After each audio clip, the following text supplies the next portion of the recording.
First law of motion हमने finish किया था प्रीवियस क्लासेस में, और 11th क्लास की ये सेकंड क्लास होगी, इस चैप्टर की सेकंड क्लास होगी।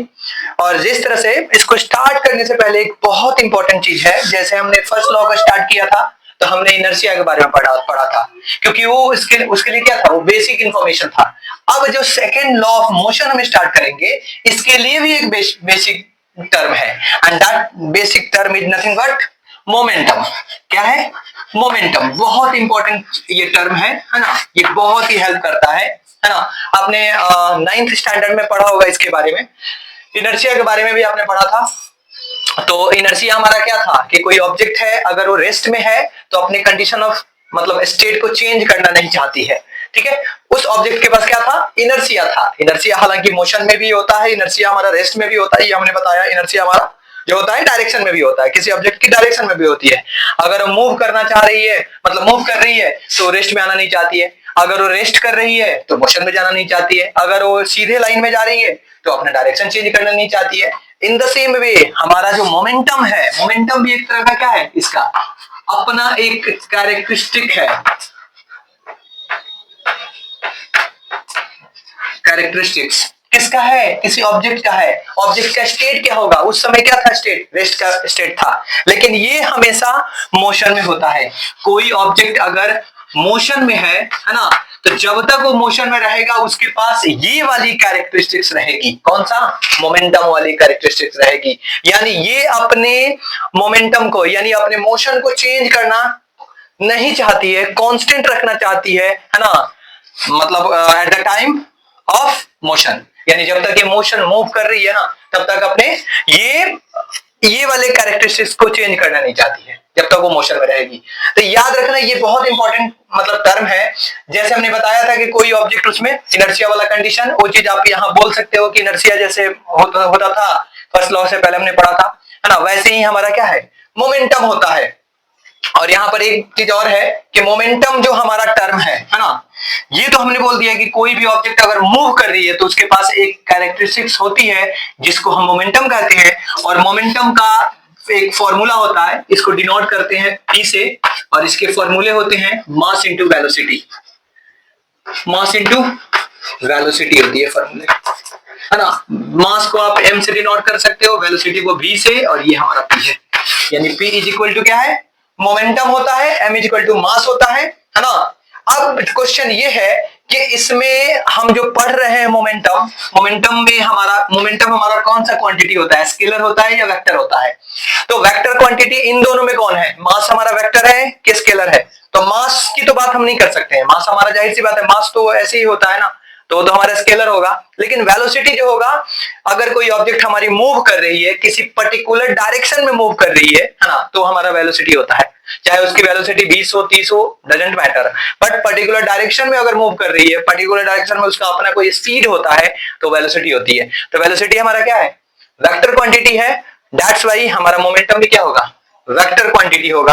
और इसको हम वेक्टर फॉर्म में भी लिख सकते हैं, यानी वेक्टर फॉर्म में लिखना चाहते हो तो आप राइट कर सकते हो। मास मास को तो नहीं लिखेंगे, लेकिन वेलोसिटी को लिखेंगे। यानी this is the vector notation of momentum. Momentum के ऊपर जो ये आपको दिख रहा है ना एरो के जैसा, वो हमको हमारा वेक्टर को डिनोट करता है। अब है कि डायरेक्शन ऑफ मोमेंटम क्या होता है, तो याद रखना ये भी बहुत इंपॉर्टेंट है। हम अभी डेफिनेशन वगैरह मैं अभी नहीं लिखवा रहा हूँ, वो डेफिनेशन वगैरह हम लोग लिखेंगे, लेकिन फिलहाल में यहाँ पर हम सबसे पहले बात करेंगे डायरेक्शन ऑफ पी बोले तो मोमेंटम क्या होता है? ये वही इसकी डायरेक्शन होगी जो direction of velocity of an object होगा। यानी जो डायरेक्शन ऑफ वेलोसिटी होगी, है ना, वही डायरेक्शन ऑफ मोमेंटम होगा। डायरेक्शन ऑफ वेलोसिटी यानी कोई ऑब्जेक्ट अगर हमारी मूव कर रही है, किसी पर्टिकुलर डायरेक्शन में जा रही है, तो हम क्या कह सकते हैं कि that will be the same direction of momentum of the same object. उस ऑब्जेक्ट का क्या होगा? सेम ऑब्जेक्ट का ये डायरेक्शन ऑफ वेलोसिटी जो होगा वही डायरेक्शन ऑफ मोमेंटम होगा। अब हम बात करते हैं यहाँ पर एसआई यूनिट। छोटी छोटी जो टर्म है ना, उसको हम लोग पहले कर ले। एसआई यूनिट होता है ये। एसआई यूनिट क्या होता है? मोमेंटम है ना। मास का क्या होता है? एसआई यूनिट किलोग्राम, है ना। वेलोसिटी क्या होता है? मीटर पर सेकेंड स्क्वायर, यानी किलोग्राम मीटर पर सेकेंड स्क्वायर। इसका क्या हो गया? एसआई यूनिट हो गया। अब इसकी डायमेंशंस की बात करते हैं कि मोमेंटम का जो डायमेंशंस होता है होता है, किलोग्राम क्या है, मास है, मास के लिए क्या लिखते हैं, कैपिटल एम, है ना। मीटर के लिए क्या लिखते हैं, कैपिटल एल, और इसका पावर 1 होगा, इसका भी पावर 1 होगा।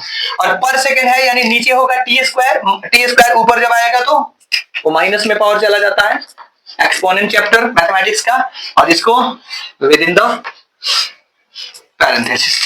ये होता है डायमेंशन इसका।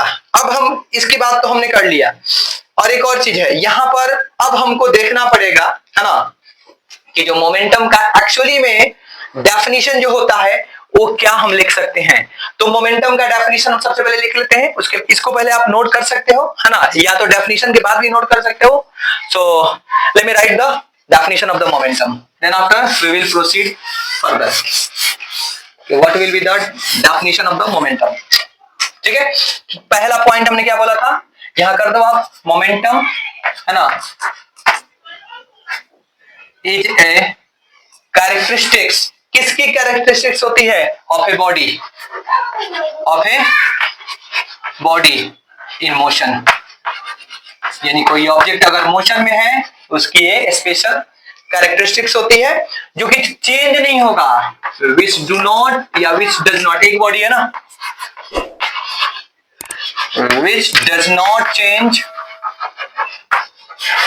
जो चेंज नहीं करेगी, कब तक नहीं करेगी, क्वेश्चन ये है ना। एक और चीज है यहां पर, एक चीज मेंशन कर सकते हो, या रिमेन कांस्टेंट, है ना। तो ये मोशन में होता है और रिमेन कांस्टेंट होगा, या तो चेंज नहीं करेगा, ये कब तक चेंज नहीं करेगी, है ना, एट इट्स मोशन, ये बातें हुई एट इट्स मोशन। आप ये चीज समझ लो कि ऑब्जेक्ट की कैरेक्टरिस्टिक्स होता है, जो ऑब्जेक्ट हमारा मोशन में होता है, तो जब तक उसकी मोशन होगी तब तक उसके पास क्या होगा, मोमेंटम होगा।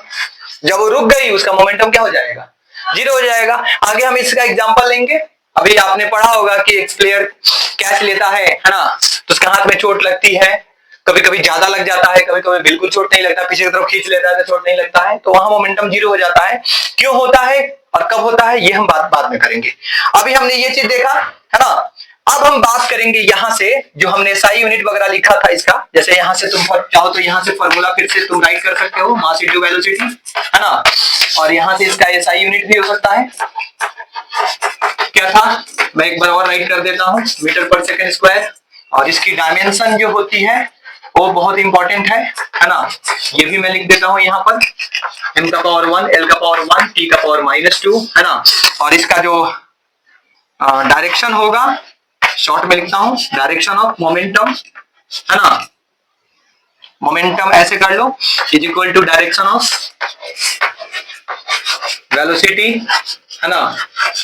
और जब आपने ये चीज लिखा तो आप ये भी बोल सकते हो कि vector p is the vector quantity, या फिर मोमेंटम कर लो, क्योंकि वेक्टर क्वांटिटी करोगे तो वहां पर नोटेशन भी तो दे रहा हूं, यहां लिख लो वेक्टर क्वांटिटी है ये, क्या ये वेक्टर क्वांटिटी है। अब हम देखेंगे यहां से